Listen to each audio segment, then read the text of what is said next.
Eco is tough, I know. Exams got you stressed. Same here. Want to make it easier? Let's do it. Supply, demand, micro, macro, and whatnot. We'll break it all down quick and easy. Perfect for last day prep. Hello everyone, welcome to Ecora. And today we are starting with the very first chapter from semester 2, Intermediate Mathematical Methods for Economics. I know the subject sounds so long. It's not as difficult as it sounds. If done with calm mind, it's super easy. It felt difficult to me too when I was at your place. But now it seems if I done it with calm mind, I may have scored more marks. So let's go with it. Chapter 15 firstly has a Cobb-Douglas function. When f is defined only for x and y more than 0, then the function states the Cobb-Douglas ability. Then we have normally linear function. So the normally linear function equation is written here. Cobb-Douglas function with multivariables. The function x can be stated this way. So if we take natural log on both the sides, log of f will be equal to log a plus a1 log x1 plus a2 log x2, because the first this equation was a product equation, right? And when we put on a log at product equation, we get on a summations of log. So Cobb-Douglas is a log linear function. We can state that easily because log f is linear function of log x1, log x2, and so on to log xn. Then we have first order partial derivatives. If z is a function of x and y, we can differentiate this z, or we can say that we can differentiate this function f with respect to x as well as y. So we can write that df by dx, dz by dx. That is, we are differentiating z with respect to x, we are differentiating f with respect to x, z dash x, f dash x. They all state the same things, and same goes with the y variable. Then we have higher order partial derivatives, where we differentiate the first order partial derivatives again with respect to x or y. Okay, so these are the second order partial derivatives. These are how we denote them. So f dash x is nothing but rate of change of function f with respect to x, or we can say that f dash y is nothing but rate of change of function f with respect to y. As simple as that. If f dash x is more than 0, small increase in x will lead to an increase in function f. But if function f is less than 0, I mean function f dash x is less than 0, small increase in x will lead to decrease in function f. General equation for a plane in three-dimensional space is given here. Here we have A, x minus xo, B, y minus yo, C, z minus zo. This is a point that will be given in the three-dimensional space.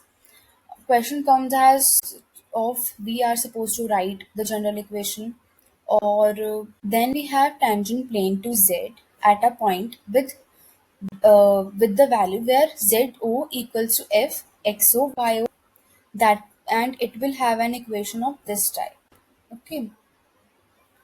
It can also happen that we are supposed to write the tangent plane line. Then we'll write this equation. Okay. Here we are supposed to find f dash x, f dash y, and उस value में ना हमें XO and वायो की value put in करनी पड़ेगी. हमें सबसे पहले एफ डैश एक्स निकालना पड़ेगा at the value x o and y o. Same goes with f dash y. And हमें हमारे पास एक्स वाई एंड जेड की वैल्यू नहीं है, बट बाकी सब चीज़ों की वैल्यू है हमारे पास. So we are just supposed to simplify this and then put in an equation, and we'll be done with the tangent plane line. Then we have Hessian matrix. Hessian matrix का 2x2 matrix ये form का होता है, but यहाँ पर मैंने n variables तक का लिखा हुआ है, सो दैट इफ 3x3 का मैट्रिक्स पे आता है तो इजी रहेगा लिखने के लिए. पार्शियल डेरिवेटिव इन इकोनॉमिक्स बहुत इजी है. question.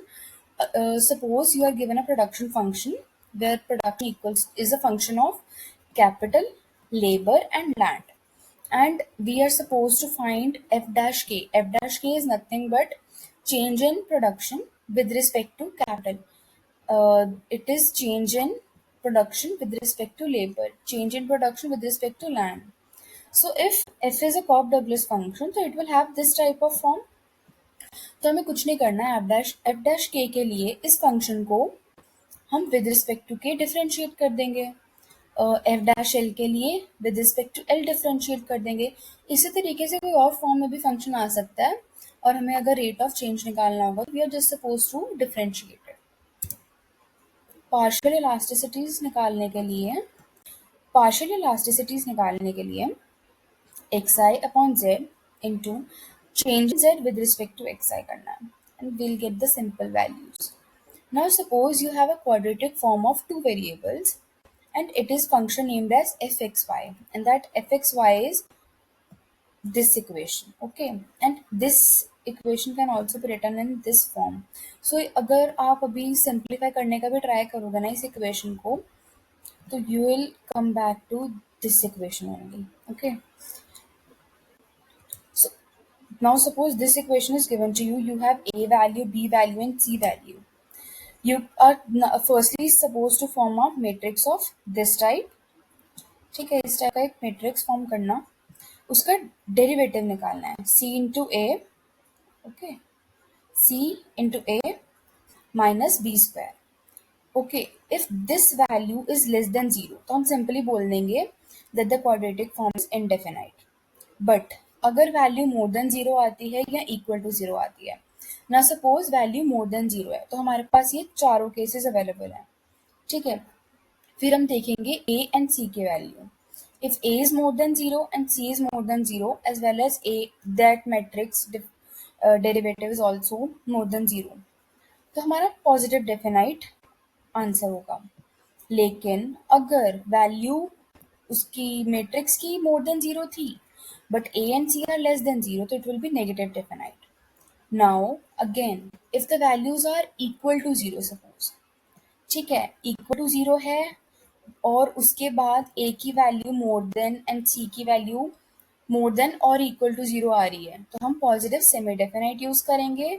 और अगर value a and c less than and equal to zero आ रही है तो हम नेगेटिव सेमी डेफिनाइट यूज करेंगे. Okay, so these are 5 values.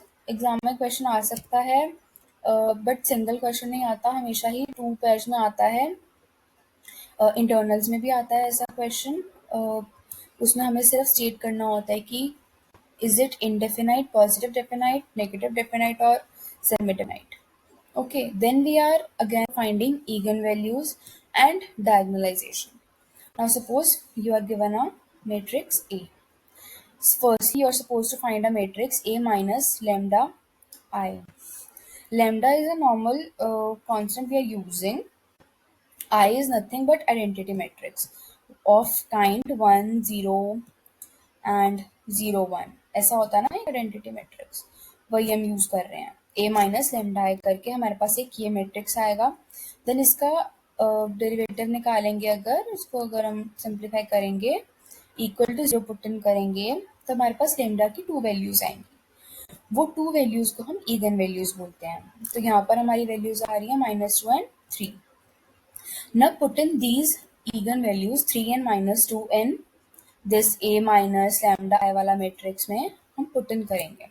So suppose मैंने सबसे पहले 3 वैल्यू पुट इन करी, तो ये वाले मैट्रिक्स का ना हमारा प्रॉपरली चेंज होके आंसर आएगा -2, 2, 3 एंड -3.